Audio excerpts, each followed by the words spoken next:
नमस्कार सगळ्यांना। आज मी बनवत आहे कैरीची चटणी। त्यासाठी साहित्य पाहूया आपण काय काय लागतं ते। लसूण, 2-3 हिरव्या मिरच्या, सुके खोबरे, साखर 2 चमचे, मीठ, जिरे आणि कैरी। आपण हे मिश्रण आता मिक्सरमध्ये टाकूया। खोबरं, हिरवी मिरची, लसूण, जिरे, साखर आणि मीठ हे प्रथम आपण थोडंसं फिरून घेऊ, नंतर कैरी टाकूया। करायची नाही, जाडसर वाटायचं आहे। आता कैरी टाकूया।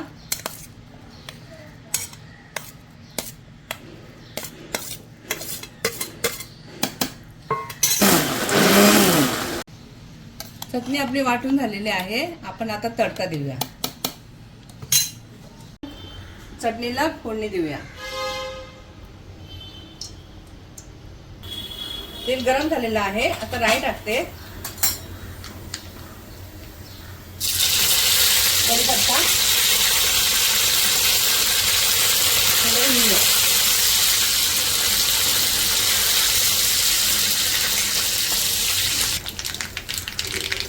चटणी टाकूया आता।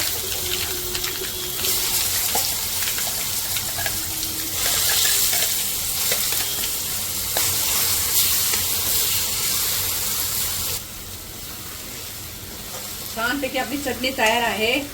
तिखट, गोड, आंबट।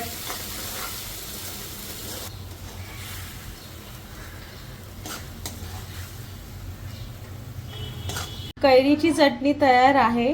ही चटणी तुम्ही तांदळाची भाकरी किंवा ज्वारीच्या भाकरीसोबत खाऊ शकता। व्हिडिओ आवडला असेल तर लाईक, शेअर आणि सबस्क्राईब नक्की करा। थँक्यू।